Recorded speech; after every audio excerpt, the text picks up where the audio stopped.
Ongili Babu Owino. Babu. Ongili Babu Owino. Babu. Hit the mic.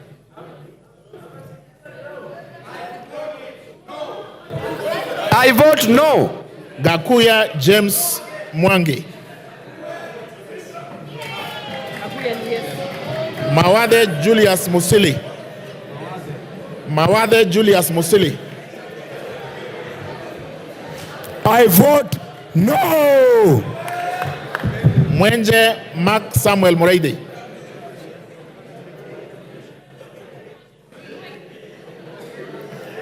I vote no. Double N Pamela Njoki Njeru.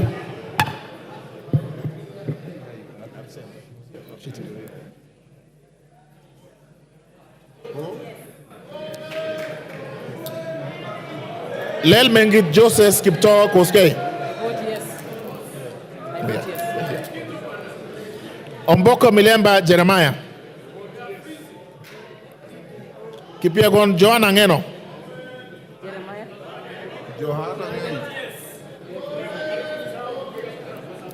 Pukose Robert. Yakub Farah Salah. Yakub Farah Salah.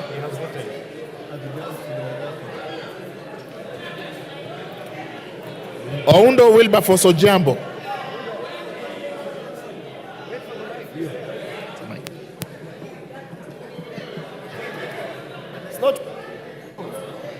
I vote no.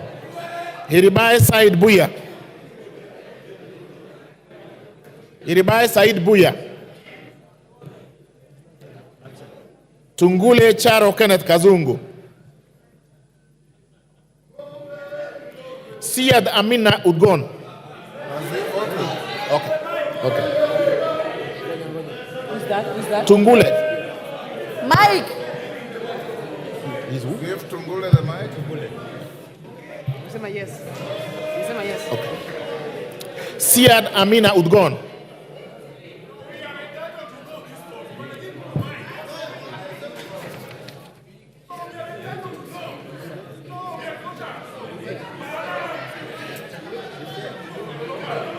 Kiroi, faster.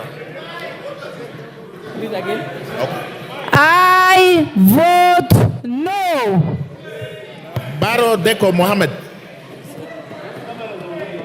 Baro Deko Mohammed.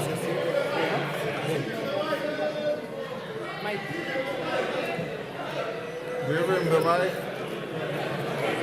I vote yes. Guyo Ali Wario.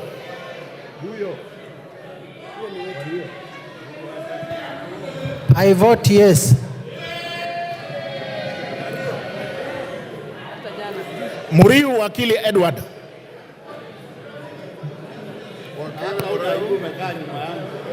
Kururia Elijah Njore Njoroge.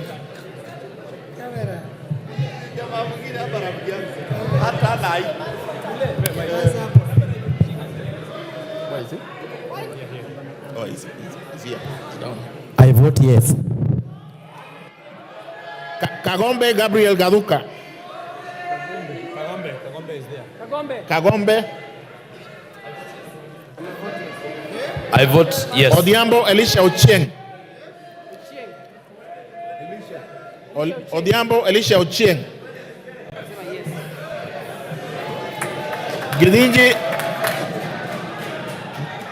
Gidinji Robert Gishimu. Wanjira Martha Wangari.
Hawana shida. Kuja hadi mahali wali mbele.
Good afternoon and welcome to our show. My name is Vicky Kipto. And I am Abonariri. Remember, you can send your comments on Facebook, Faraja TV Kenya, YouTube, Faraja TV Media, TikTok, faraja.tv.media, Instagram, Faraja_TV_Kenya. And you can also send us an SMS through the number 0703-339959. Yes, we are here to update you on what's currently happening in the country. Yeah, happening right now. We can see there are a lot of demonstrations happening all over the country. Across the And also the proceedings. Yeah, the national proceedings are continuing at the moment. The legislators are currently voting on the bill. Yeah.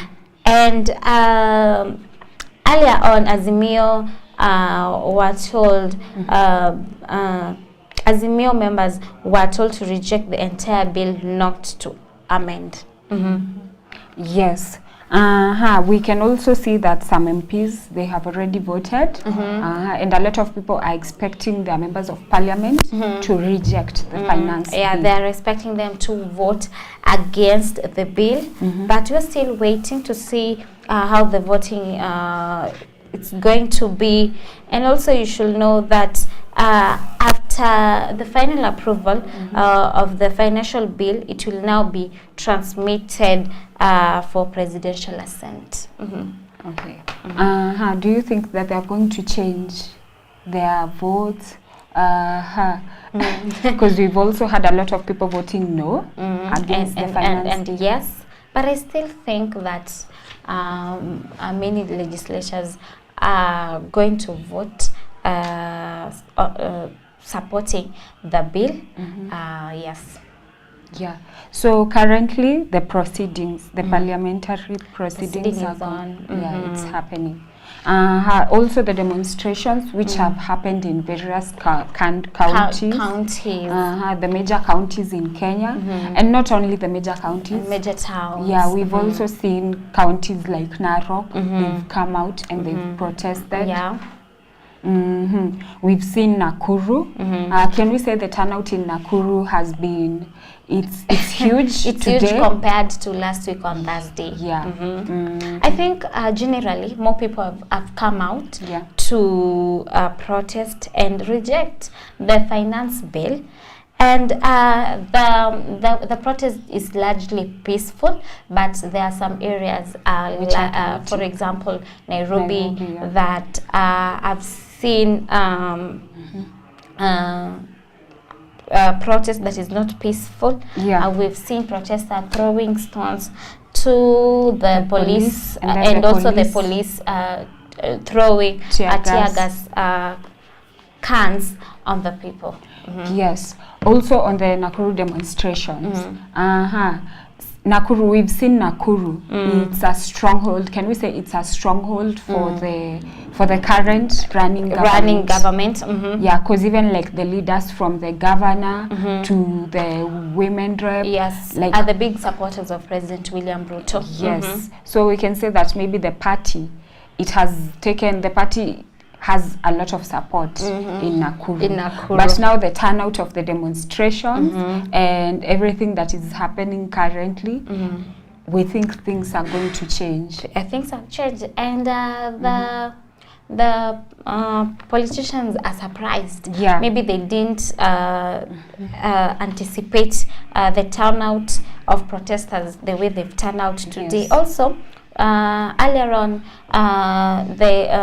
we saw that the State House and Parliament had been sealed off by police. Remember, it's among those areas that the protesters had been prohibited by the Cabinet Secretary Interior Kindiki, who said that the protesters should not access protected areas. And I think that is why the protesters and the police have clashed. colliding, Yes. Yeah. Yes, it's true. Also, earlier on, we saw that the Eldoret demonstrations, they were a bit chaotic because there were demonstrators who were coming to reject the finance bill, and also we got demonstrators who Came in were, support yeah, of the for finance the bill. finance bill. Yes, so they had a little bit of Clash. clashes, and also they collided. But now we can see that the protests, it's one. They are rejecting the finance They are bill. speaking in one voice. Yes. And also remember, the cabinet secretary of Interior, Kindiki, yesterday said that the protest should end.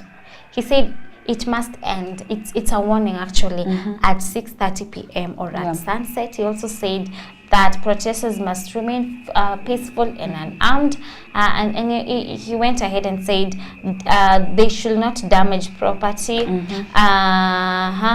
And he said that protesters should not access protected areas. I think they were speaking of the parliament and also the state house. They should engage in a manner that doesn't promote violence. Protesters should not engage in activities of non-protesters. Yes, we have seen in other counties the protests and the demonstrations, they are peaceful compared to Nairobi. I think it's only Nairobi where there's lot of chaos. Yeah, but I think largely in other counties protests are peaceful. Are peaceful. Yeah, because we've seen in Nakuru they're even walking towards Shabab. That's what we've heard. Also in Narok, they are peaceful. They haven't had any clashing with the police officers. I think the reason why Nairobi has experienced chaos is because of the protesters trying to access the protected areas like the parliament and state house. And you know, the reason why they want to access the parliament is because they know that the second reading is continuing, and they are hoping that the legislators will vote against the finance bill, or rather reject the finance bill. Yes, so we've also seen that the Azimio leaders have spoken, and they are completely rejecting. They don't want any amendments. Remember last week there were amendments that were made, for example the removal of 16% VAT on bread. Also we saw excise duty was dropped in manufactured goods, but the imported goods, the excise duty is still on, because they say they want to promote competition, because most of the time they want to discourage competition, because most of the time you will find that you will go for the important things, especially if they are the same price, and leaving the products that are locally manufactured. Yes, so they want to completely do away with the finance bill. So it's like when it comes to matters finance bill, we shouldn't hear anything. They want to reject entirely, fully. Yes. Also, as the proceedings are still continuing, I'm sure you can still watch it. We can see the MPs and the leaders who are voting who are for the finance bill, and also who are against the finance bill. And also you should remember that pressure mounts for the release of Shadrach Kiprono, a blogger who was abducted. Yeah, he's an activist also. Sunday night, and still people don't know his whereabouts, and we're still looking at that issue. Yes. We can also see that the youths, earlier on the youths, they had said they are willing and they are going to unseat the members of parliament who are voting for the finance bill. Yes, so I think there's a lot of heat even as the proceedings are continuing, because members of parliament, they know where the power comes from and who gave them the power that they have. Yeah, so I feel like they are going to be more careful this time, but we will see. Yeah, and I think the finance bill, our viewers, is the cause of unrest that we are experiencing right now as a country. And people, especially Gen Zs, are tired, they're frustrated by this government. They're saying that they are jobless, yet they are educated. Yes. And you know, earlier, when we were younger, we were told education is the key. So I think also they should look for various ways. They should for example, they should embrace ICT so that we can have jobs online. Because I think other countries, especially the Western countries, they don't depend on going for a job only. I think they've embraced digital. So we should also embrace it. Yes. Can we also say that the large amount of turnouts, it's also because of the high schoolers who have been on break and they're still on break? Maybe they've joined the protest. We're about to know that. Yes. Yeah, and also we can see the chaos that is happening also still in Nairobi. They've also burnt a tree that is near the Bank of India. Yeah. And we can also see that the demonstrators in Nairobi, they are even kneeling down to show that the police officers that they are unarmed. They're harmless. And they come in solidarity, they come peacefully, and all they want is just to get close to the parliament. Yeah, so that as the MPs are voting, they can also keep on demonstrating, and they are saying they want to be heard. They want to be fully heard. Yeah. We can see in Nakuru there's no clashes with the police officers. Also, I think in Eldoret the protest is peaceful. Also in places like Narok, Kisii. Yes. We are also there are some counties who are also protesting. Yeah, other small counties and even Mombasa they are still protesting. But the protest is largely peaceful. Yeah, in Mombasa it's very peaceful. And also it's not good for the anti-riot police officers to attack protesters, especially if they are not unarmed. If they are not armed, and also I think the only thing that they should do is to protect the protesters and provide security. Yes. Yeah, so the Gen Zs, as they had said and as they had planned, they're not backing out. Yeah, and we can see they are storming towards the parliament, towards the office of the governors of their counties, and they are still demonstrating. They are still on the streets. So we are going to see about the time if whatever the CS for Interior said, it's going to happen. And I think because we expected to see the legislators who voted for the bill to vote against the bill, because recently because of them voting supporting the bill, we saw protesters protesting in Nyali constituency yesterday, where they condemned the Member of Parliament Mohammed Ali for not considering their complaints. Also in Lamu, they were protesting using donkeys and condemning the legislators who voted yes. And you know, the protest is not only here in Kenya. Yesterday we saw people protesting in the US at the Kenyan embassy in Washington DC, and they were expressing their concern regarding the Finance Bill 2024-2025. Yes. We've also heard that in Nairobi some shots were fired, and there are some few people who have been injured. But we also remember the medical team that they donated to provide blood. And also we have they have prepared centers for medical care. Yeah, in Nairobi. We have one church, All Saints Cathedral, where people who have been injured during the protest, they can go there and they can receive They can get first assistance. aid. Yeah. Yes. So we are still waiting. We are following closely the parliament proceeding, watching if the members of parliament are going to vote for the bill or against the bill. But they have started voting. The voting is on, and it's a matter of time so that we can know if the bill will end at this stage or if the bill will proceed to the next stage.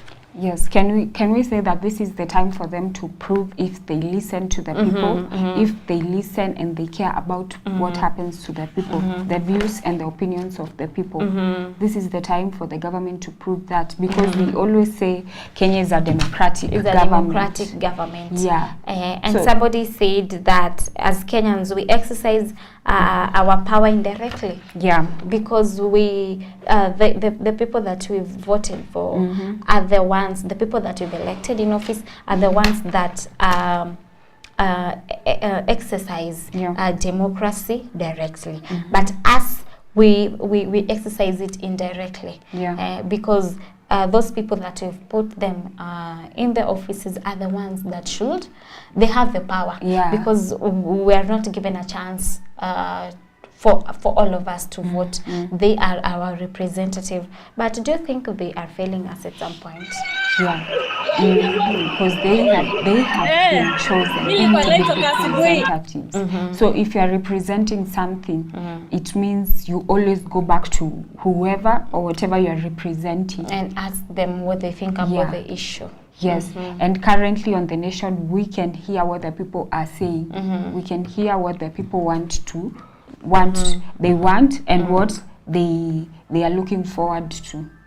Yeah, so if the people are saying reject the finance bill, the representatives should look at the people and reject the finance bill. Also, I think as a country, public participation has been ignored.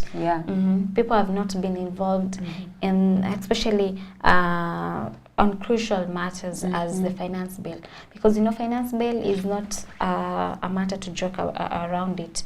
It's something which is very important, and I think as Kenyans we should be involved in matters that are very important, like the finance bill. Yeah, can we also say that this generation, the Gen Z, and also even the young millennials, these are people who they know their rights. They are involved. They've involved themselves in whatever is happening and is going on in the country. Especially because these are people who are unemployed. We also saw that even on the streets, some of the people who are speaking, they are graduates. These are university graduates, but they haven't been able to get jobs. We also there was a lady in Nakuru who spoke last week during the protest, and she said she has been at home for 2 years and she hasn't been able to get a job.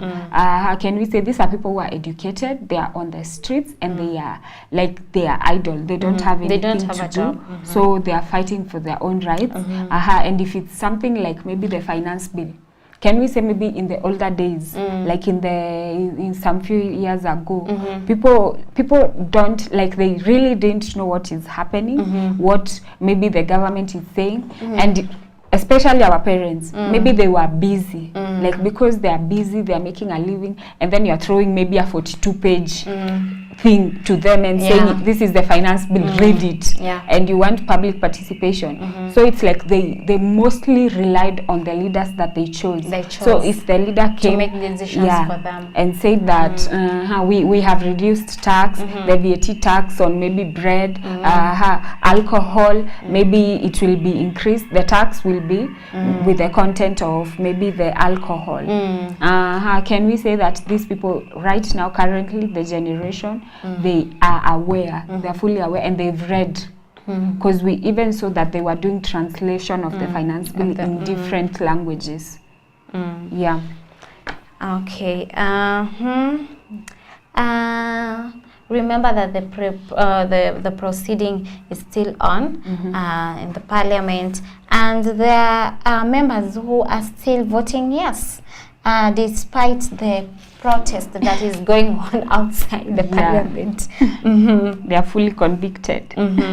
Yeah, on whatever they are standing on. So they are not backing out, despite them being crucified, because we've seen there are people who they are representing saying that they are going to, they're not going to entertain their members of parliament who will vote for the bill because they are not fighting for their rights. So they've marked them. It's like mark and 2027, avoid them.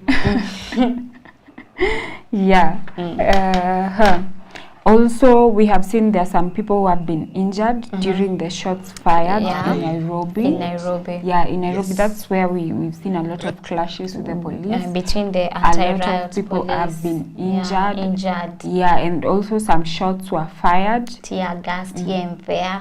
Yeah.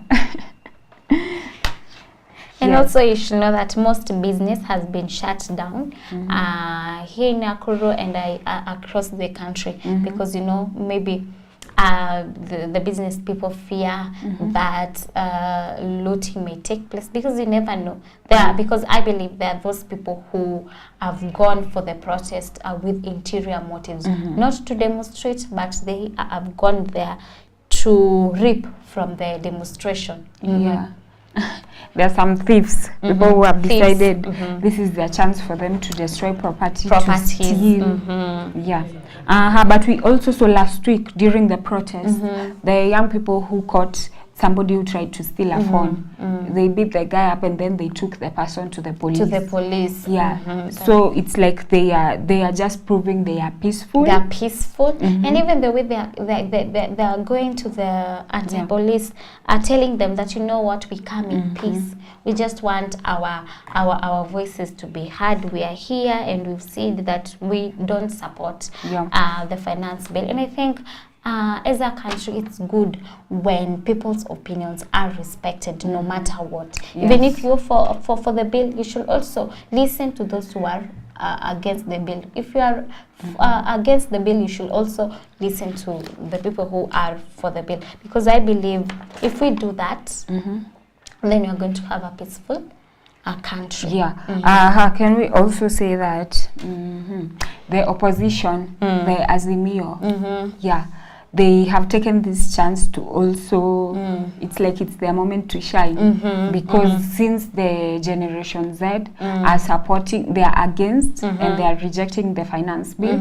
and this is maybe the same thing that the Azimio leaders have been saying all along, that the bill should not pass. Can we say that maybe this is their time? Because maybe this will affect the 2027 election. So it's like maybe people will lean more on them because they supported the people's views. And also I think that the protesters who are protesting right now should continue or should demonstrate peacefully so that they will not find themselves in the wrong hands.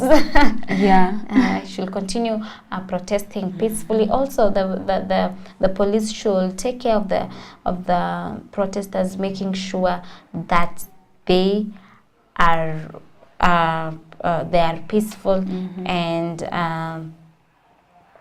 they maintain law and order. Can we also say maybe the way the police were intimidating the protesters by abductions? And also like the arrests that were made.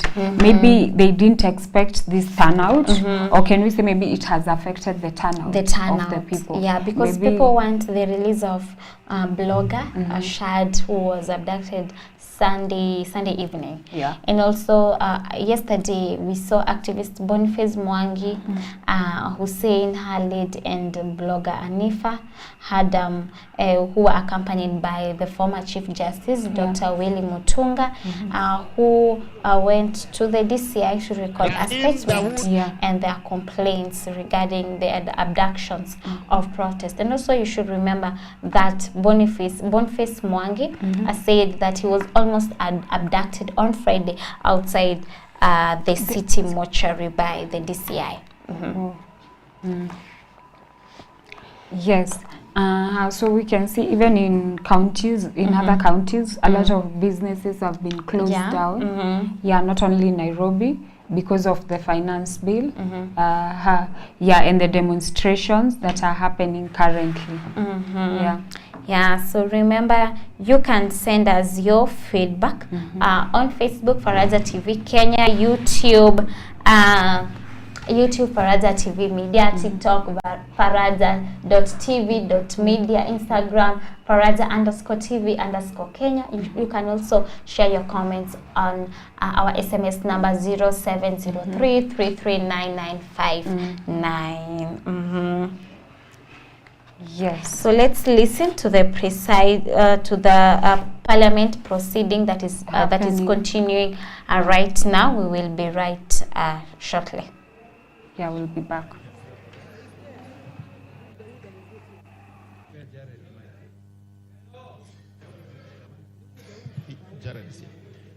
I vote no. Zahir Janda. Josh. Yes. Daniel Ogwoka Manduku. I vote no.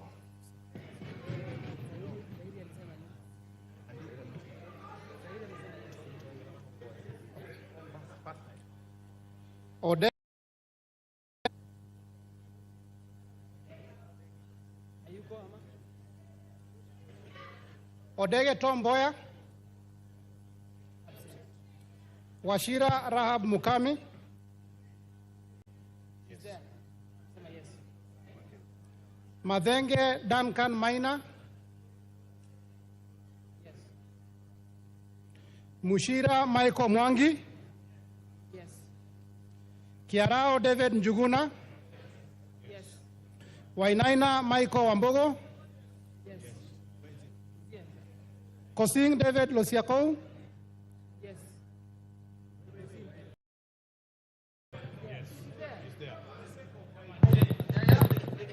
I vote yes. Mupe Anthony Kenga.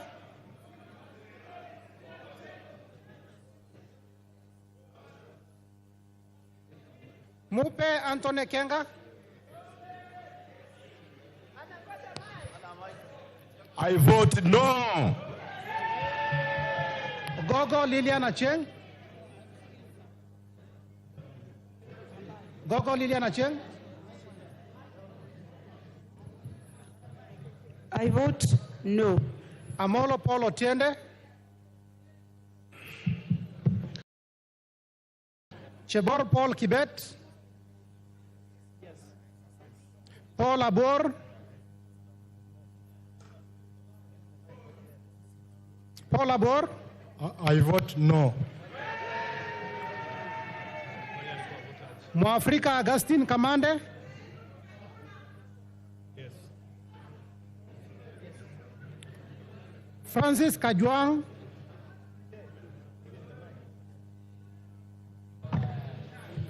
I vote no. Kingara Simon Nganga. Vote no. Yes. Karemba Eric Mushangi. Logovas lawyer Clement. Yes. Yes, lawyer. There.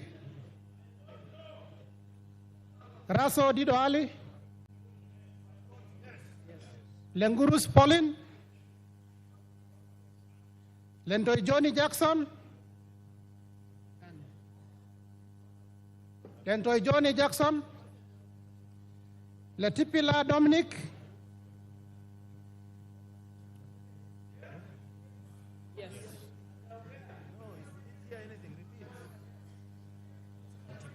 Letipila Dominic. He has voted yes. Lesuda Josephine. I vote no. Nikal James.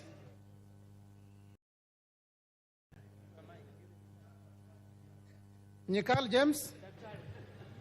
I vote no. Ikana Frederick.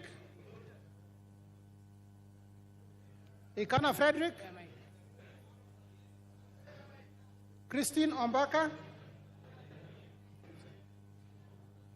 Christine Ombaka. Lochakapong Peter.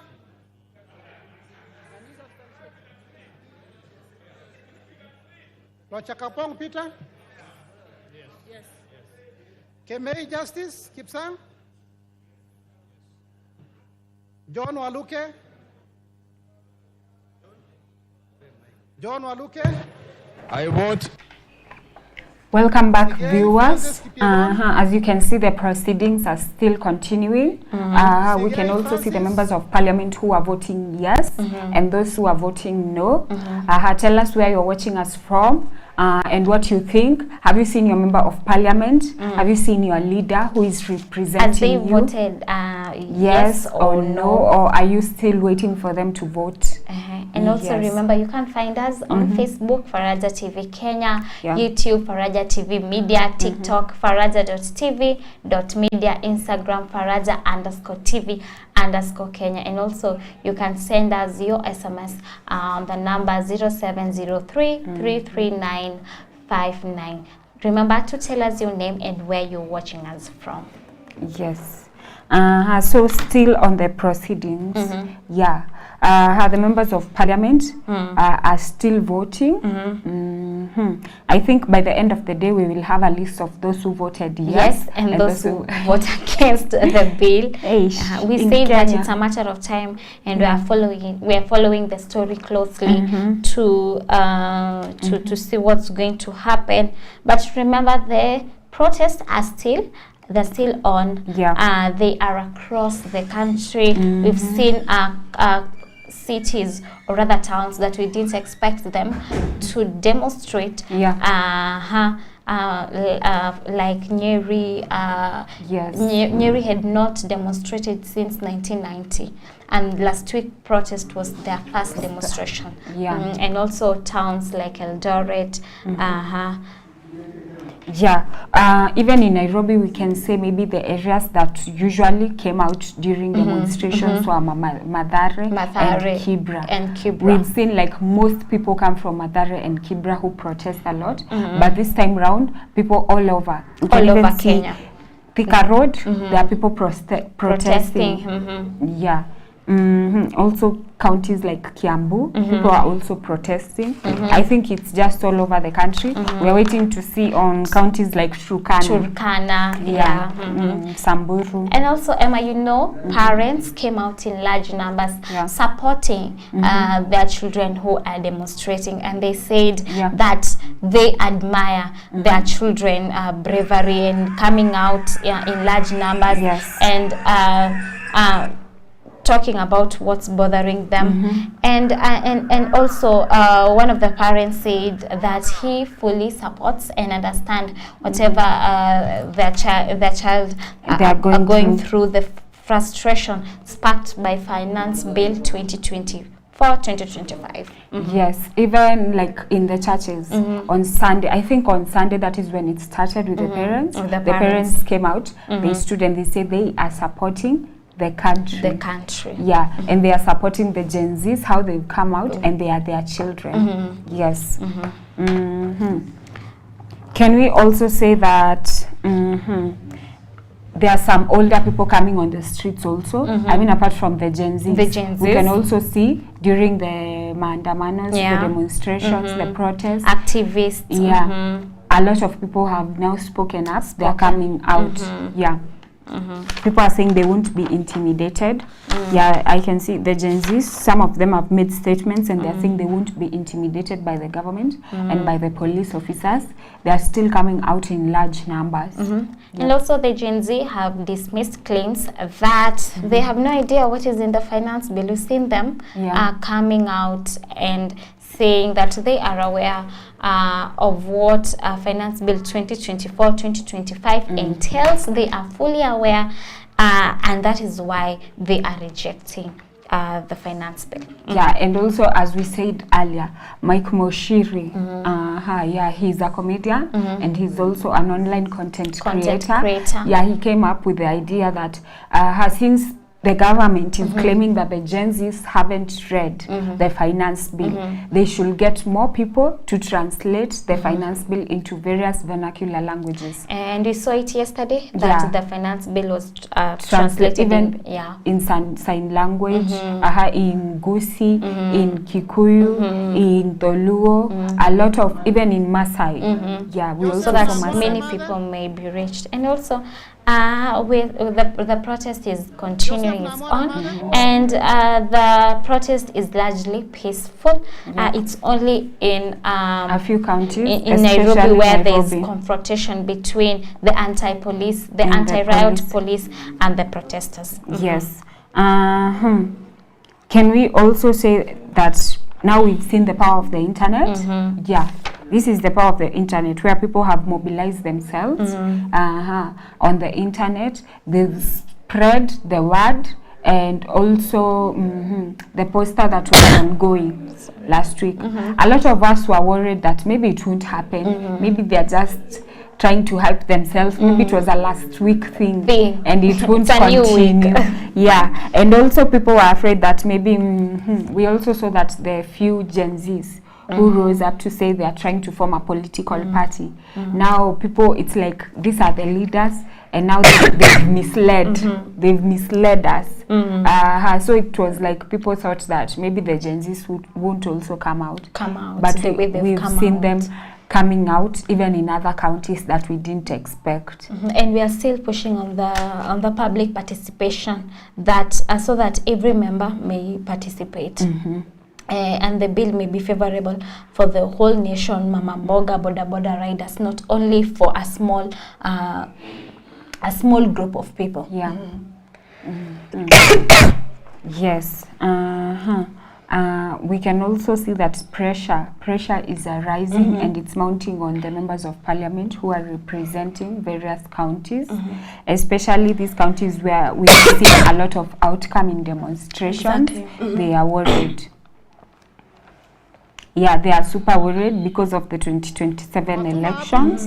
Can we also say that this time round, we can see, since the people are out in masses, they cannot be bribed. You know, it's easier to bribe somebody who has a leader. It's easier, you just get their leader and then you bribe them. And like currently what is happening in the nation, where a lot of people are just coming out and they are in numbers because of what is happening. Yeah, and they are rejecting the finance bill. Yes. Yeah. So we can also see that the proceedings are still continuing. Yeah, the proceedings are still continuing. And on that note, we are taking a short break. We'll be right back with you.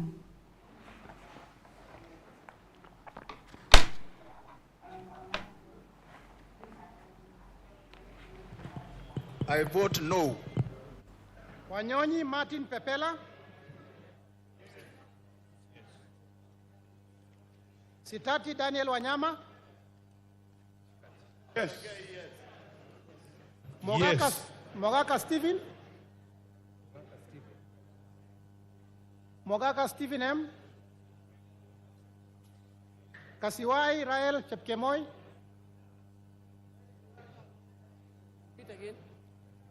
Kasiwai Rael Chepkemoi. Wetangula Timothy Wanyonyi.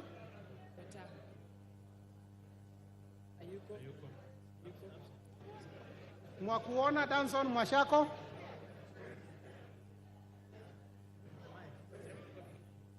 Na Wanjiro. Denar Joseph Hamisi. Denar Joseph Hamisi. Aaron Suleka Ulbale. Yes. Ikiara Dorothy Muthoni. Yes. Iraya Joseph Wainaina. Yes. Kosgei Jackson Kipkemoi.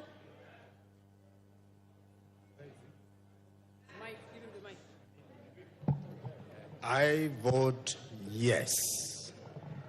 Mayaka Irene Nyekerario.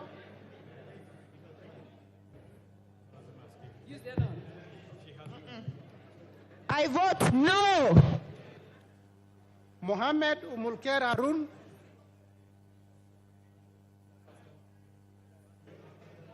I vote no. Mwangi Teresia Wanjiro.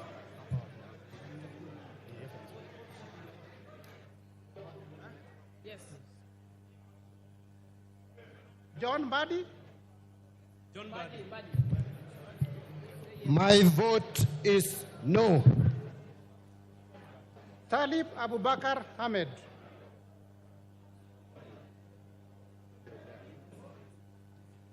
Talib Abubakar Ahmed.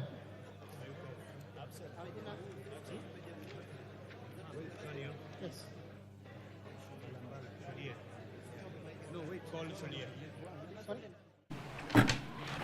Yeah, welcome back, viewers. Remember, you can also interact with us on our social media handles. Facebook, you can catch us at Faraja TV Kenya.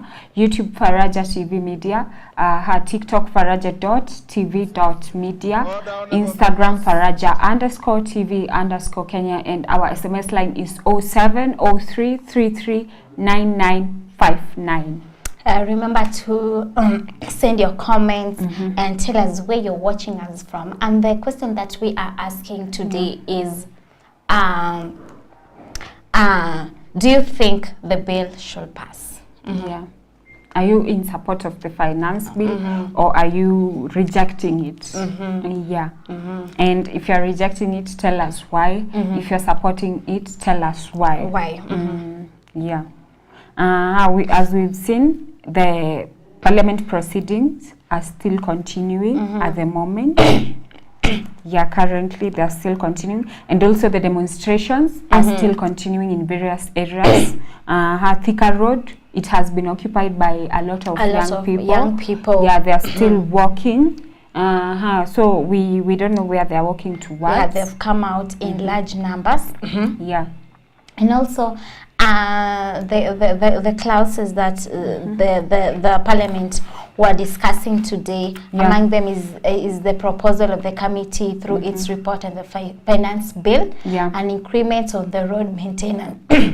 I beg your pardon, levy charge on all petroleum fuels imported to Kenya for home use, increase in the rate of imported declaration fees from 2.5% to 3.5% in a bid to increase revenue collection. Also, the finance committee has argued that the reduction of import declaration fee from 3.5% in Finance Act 2023 will cause a 10 billion shilling loss. Yes. So remember that during the weekend, the president, our president William Samoei Ruto, he promised to listen to the Gen Zs and also to the people. We are waiting to see on his decision on the finance bill. Since he promised, we are waiting to see if he's going to fulfill his promise or it's just at the Gen Z's right, saying that he's doing things and things that he promised he's not fulfilling them. Also, in the bill is 1% increase on the railway development levy, where according to the bill, the surplus funds will be committed to the development of an electric light rail system. That the committee also proposed imposing of the export and investment promotion levy on articles of leather imported footwear. Yes. Also on the on the current demonstrations that are happening right now. We saw that last week they started with Occupy churches, which happened on Sunday. Yes, and also Occupy, and now it's Occupy Parliament as the proceedings are still happening. So we are waiting to see if Occupy State House is still going to happen. It's still going to happen. And remember, the Cabinet Secretary of Interior, Kindiki, said that the protesters should keep off the protected areas. And I think the Parliament and State House is one of the protected areas that he was speaking about. And let's see if the protesters are going to abide by what the Kindiki said, because he said it's a must. Actually, he wasn't requesting the protesters, he was telling them not to at any point. And I think that is why there's the clash in Nairobi between the anti-riot police and the protesters. Yes, we are also trying to see the areas that are still demonstrating, and also areas that are coming out. Some areas are still quiet. We are waiting to see counties like Turkana, like we said earlier. Yes. We also saw that Meru. We've seen Meru. They are also protesting. We are waiting to see also the Mount Kenya region areas that are still coming out. We've seen Meru. They are also outside and they are protesting.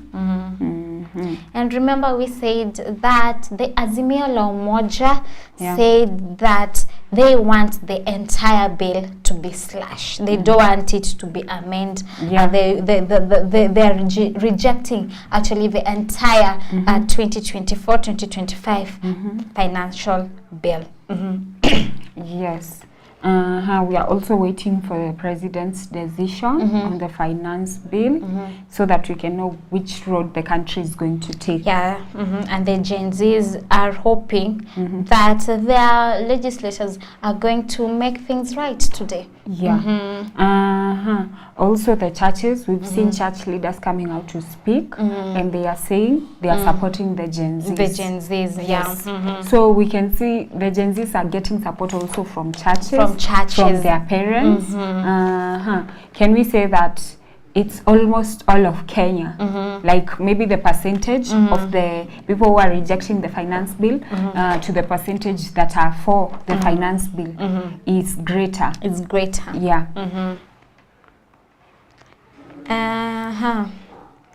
The proceeding, remember, the proceeding is still on. The members are continuing to vote on the bill, and we've seen some of the members who were crucified, for lack of a better word, for not voting against the bill, voting for the bill still. And they are saying that they are not backing out regardless. They are going to continue supporting the president on the bill. Yes, we can also see that a lot of police officers, they have been deployed in various key government installations, such as the state houses of different counties. Parliament. So that they can protect them from protesters. Yes. Also the police were also spotted in various streets of Nairobi, the CBD. We can also see that is why it's causing the clashes. And also in various counties, other major counties like Nakuru, Mombasa, a lot of police officers have been deployed to be present as the protests are still continuing. And also remember, after Cabinet Secretary of Interior, Professor Kindiki had spoken yesterday and gave his direction regarding the protest. Azimio la Umoja offered a statement saying that they are not intimidated by Kindiki, and the protest will still be on. What we've seen today, that the protest is still on. And they said that they are not going to support the Finance Bill 2024-2025, no matter what, regardless of the intimidation that they continue to face from the police officers. Yes, we can also see that the cities that had the demonstrations are still taking place is Nakuru, Mombasa, Nairobi, Eldoret, Kisumu, Kericho, Nyeri, Kisii. We can also see Taita Taveta. They're also protesting. Uasin Gishu, they've also come out. Also, we are getting Bungoma. They are also outside. Yeah. And Migori. Trans Nzoia. And remember, the protests are largely peaceful. It is only in Nairobi where there is a clash between the police officers and the demonstrators or protesters who want to occupy parliament, but the police are not letting them. And we've seen the protesters throwing stones to the police, and also the police throwing tear gas cans to the people protesting. Yes, we've also seen that as the protesters were being thrown that the tear gas, they were taking it back and throwing it back to the police. Yes. So it's like nobody is willing to back down. Yeah, they've said it's Occupy Parliament and they are going there fully. Yes, so hundreds of youths have taken to the streets of Nakuru to protest against the Finance Bill 2024. I think this will really affect the 2027 elections. Actually, the leaders in Nakuru, they should be worried. And also, protesters demand total rejections of William Ruto's finance bill. Remember, last week the bill was amended when some of the clauses in the bill were dropped due to the pressure amounting from the people who rejected the bill. Yes. So a lot of the protesters, they are carrying twigs and placards. We've seen this in a lot of counties, in Eldoret, in Nakuru. And chanting, singing. Yes, and they are singing. We've seen also in Eldoret, they are shouting, they are saying they are peaceful. They are peaceful. I think also Kisumu, they copied that. They are also shouting and saying they are also peaceful. And in Nairobi, we've seen them singing the national anthem. Yeah, I think it's the Mr. Speaker, sir, the results of the division. And also, police prevent protesters from accessing Parliament and City Hall. No. Remember, Spoiled 3. Thank you, Mr. Speaker.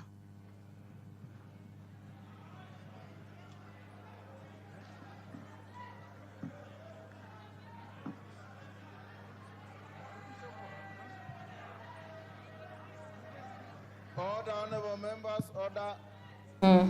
Some of them, they got to schools, and also there was a public service vehicle.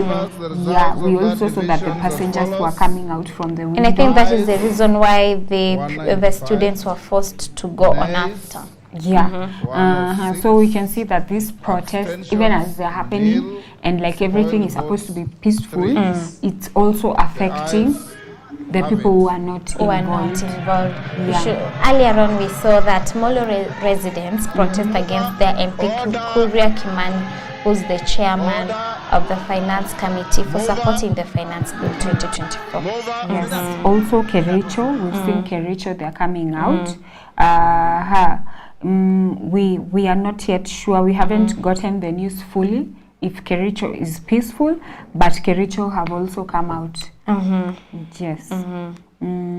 So I think the country is actually outside. And also in Samburu, youth have turned out. They've gone to the street of Maralal town to protest against the finance bill, and the protest is peaceful. Yes. So as they say, do they usually say fahari wawili wakipigana nyasi huumia? And the news that is coming to us right now is that 125 have voted yes, and 106 legislators have voted against the finance bill. So the difference is little. It's little, but that doesn't matter because the bill proceeds. So it proceeds to the next stage. 125 members of parliament have voted for the bill, and 106 have voted against the bill. Yes.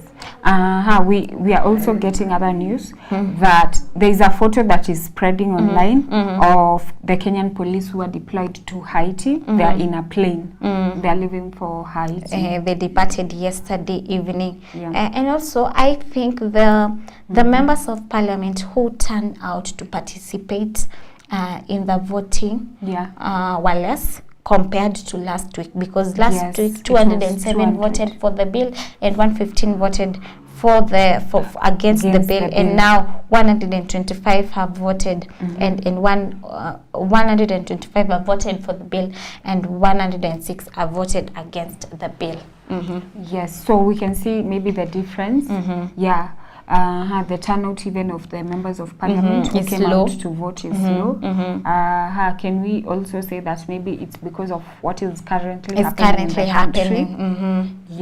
Some of them maybe we don't know why they didn't come out. They didn't come out. But I think they should have come either way, because we elected them to represent to represent us. And earlier on we say that Kenya is it's a democratic country, and that is why we have legislators, so that they can exercise democracy directly, as we exercise it indirectly.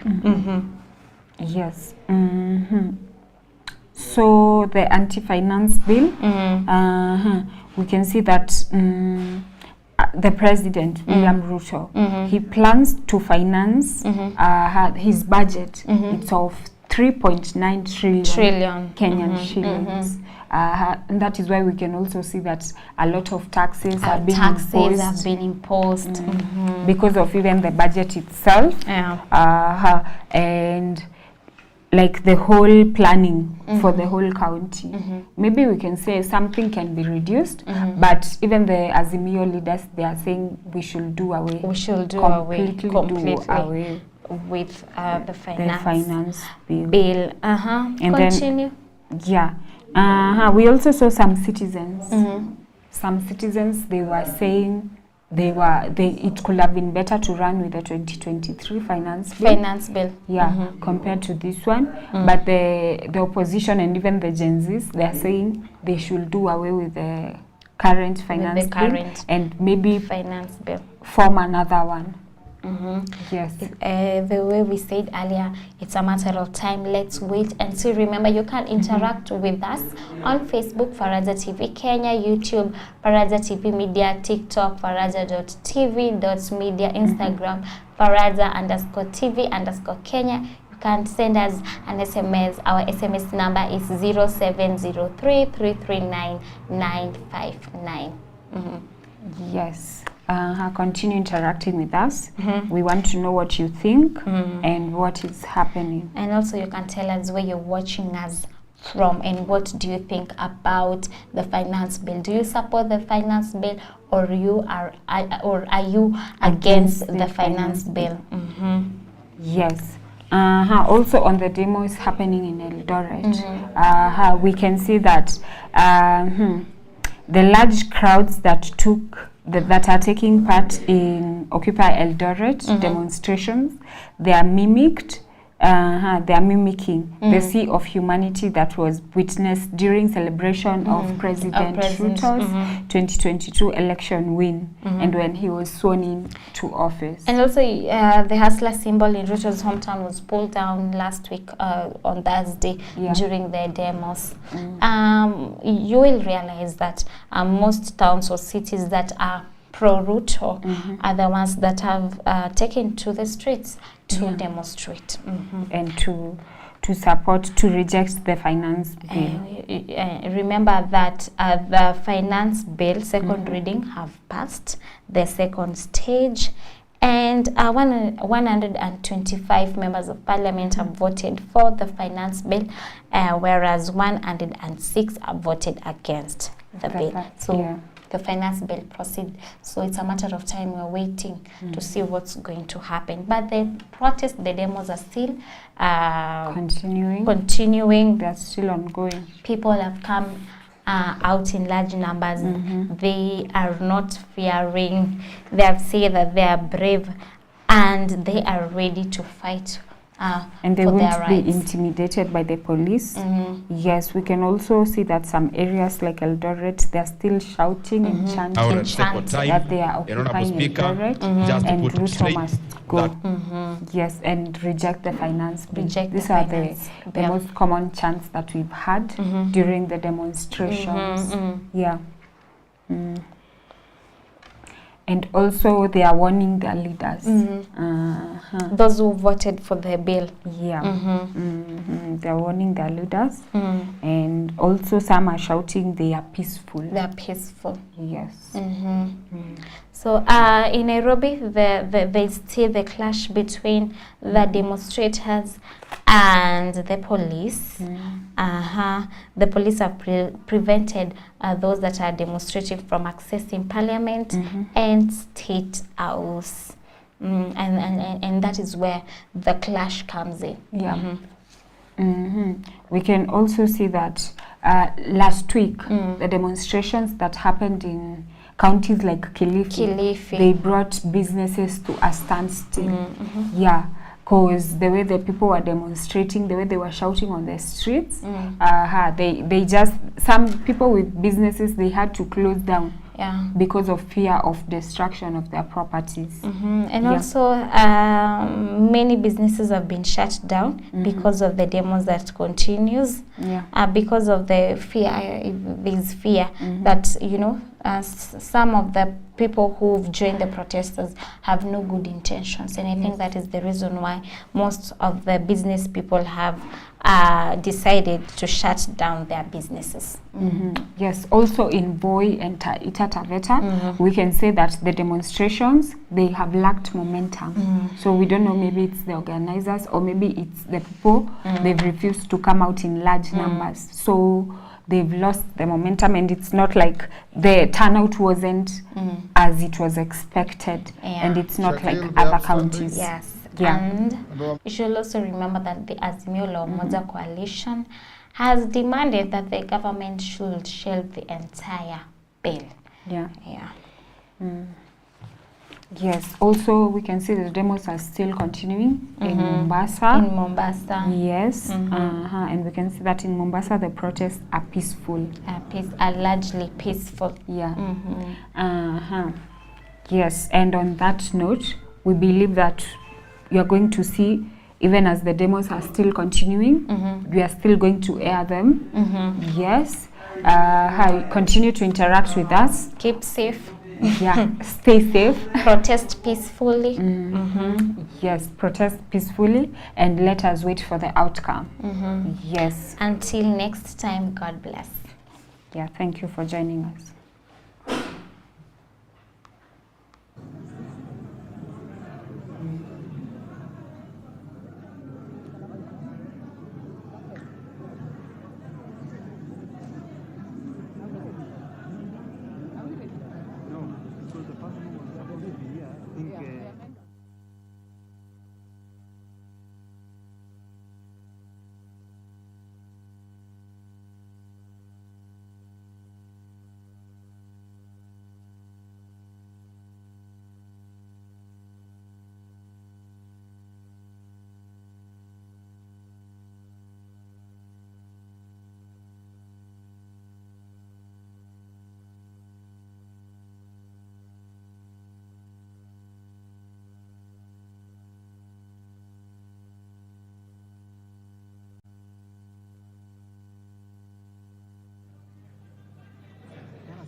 Order members, we are now in the committee of the whole. We'll start with the county allocation of revenue bill, Senate Bill number 25 of 2024. Clauses 3, 4, 5, 6, 7, 8, 9, and 10. I propose the question that clauses 3, 4, 5, 6, 7, 8, 9, and 10 be part of the bill. No amendment. I put the question that clauses 3, 4, 5, 6, 7, and 8, 9, and 10 be part of the bill. As many as are of that opinion say aye. As many as are of a contrary opinion say nay. The ayes have it. First and second schedule. I propose the question that the first and second schedule are part of the bill. No amendment. I put the question that the first and second schedule are part of the bill. As many as are of that opinion say aye. As many as are of a contrary opinion say nay. The ayes have it. Clause 2. I propose the question that clause 2 is part of the bill. No amendment. I put the question that clause 2 is part of the bill. As many as are of that opinion say aye. As many as are of a contrary opinion say nay. The ayes have it. Title. I propose the question that the title be the title of the bill. I put the question that the title be the title of the bill. As many as are of that opinion say aye. As many as are of a contrary opinion say nay. The ayes have it. Clause 1. I propose the question that clause 1 is part of the bill. I put the question that clause 1 is part of the bill. As many as are of that opinion say aye. As many as are of a contrary opinion say nay. The ayes have it.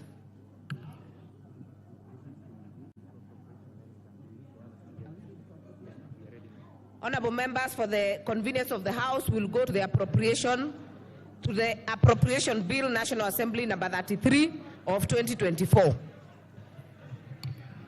Clauses 2 and 3.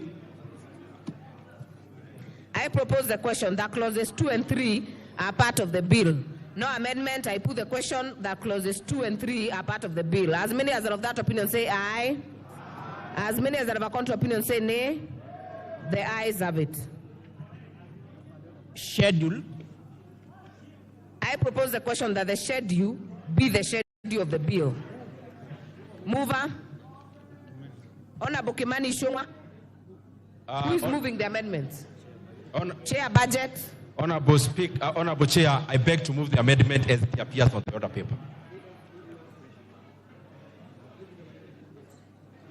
Vote on that. Majority Leader, you've agreed? Honorable Chair, I beg to move the amendment as per the order paper.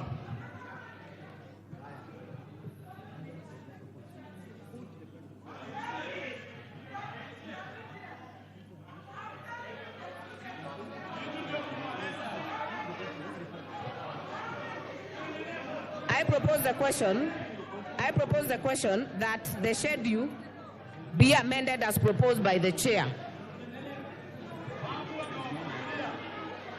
I put the question that the schedule be amended as proposed by the chair. As many as are of that opinion say aye. As many as are of a contrary opinion say nay. The ayes have it. Title. I propose the question that the title be the title of the bill. I put the question that the title be the title of the bill. As many as are of that opinion say aye. As many as are of a contrary opinion say nay. The ayes have it. Clause 1.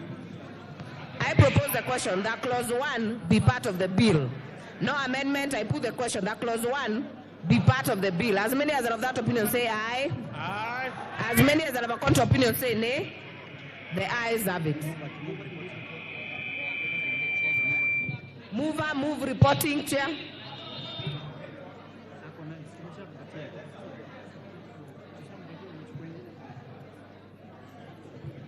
Mover, give him the mic. Honorable Chairperson, I beg to move that the committee do report to the House its consideration of the county allocation of revenue bill, Senate Bill number 25 of 2024, and its approval thereof with amendments. Honorable. Order.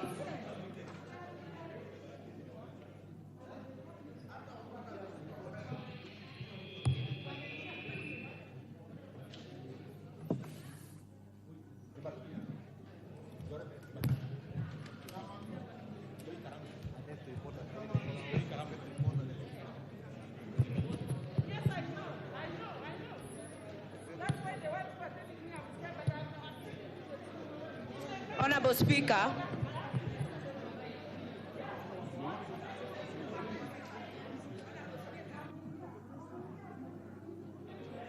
Honorable Speaker, I beg to move that the House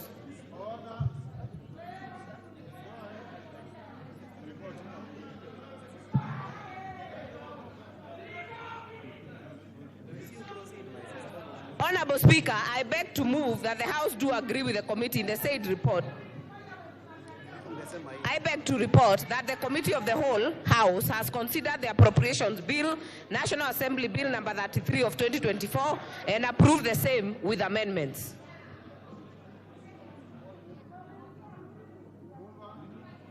Honorable Speaker, I beg to move that the House do agree with the committee in the said report.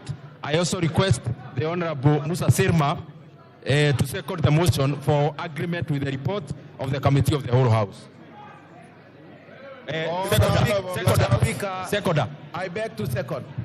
Honorable members, I now put the question. I now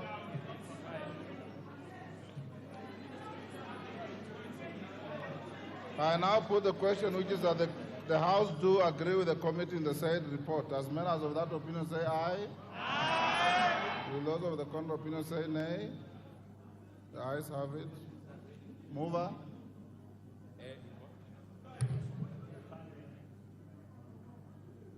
Honorable Speaker, I beg to move that the County Allocation of Revenue Bill, Senate Bill number 25 of 2024, be... Honorable Speaker, I beg to move.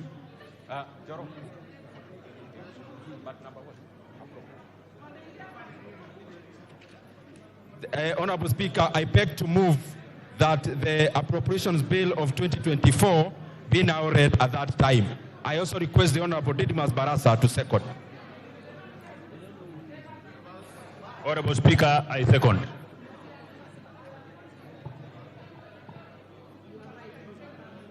Honorable members, I now propose the question, which is that the Appropriation Bill, National Assembly Bill number 33 of 2024, be now read a third time. Honorable members, I now put the question, which is that the Appropriation Bill, National Assembly Bill number 33 of 2024, be now read a third time. As members of that opinion say aye. Aye. Will those of the contrary opinion say nay? The ayes have it. A bill for an act of parliament to authorize the issuance of a sum of money out of the consolidated fund and its application towards the service of the year ending on 30th June 2025, and to appropriate that sum and sum voted on account by the National Assembly for certain public services and purposes.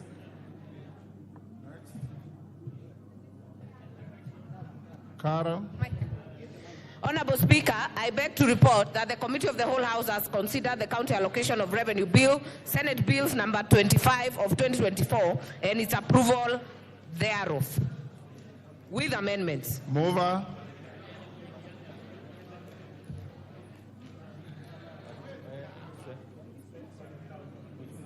Mover. Thank you very much, Honorable Speaker. Honorable Speaker, I beg to move that the House do agree with the committee in the said report. I also request the Honorable Wamumbi of Madeira to second the motion for agreement with the report of the committee of the... Mr. Speaker, I beg to second.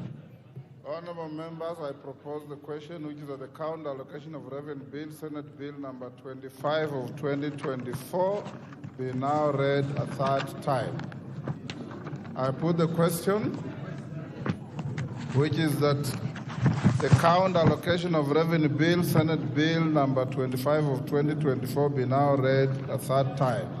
As members of that opinion say aye. Aye. Will those of the contrary opinion say nay? The ayes have it. A bill for an act of parliament to provide for the equitable allocation of revenue raised nationally among the county governments for the 2024-2025 financial year, the responsibility of national and county governments pursuant to such allocations and for connected purposes. Order, honorable members. Order. Honorable members, is now 2:35. Will you be upstanding? Will you be upstanding? Honorable members, is now 2:35. We have exhausted the business of this morning. The House will stand adjourned, but as we adjourn, I will direct the House Business Committee, which ought to have met this morning but didn't meet, to meet at 3:30 to determine the business for tomorrow. The House is consequently adjourned until tomorrow, the 26th of June 2024 at 9:30 a.m.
Maji ni uhai, maji ni haki yako.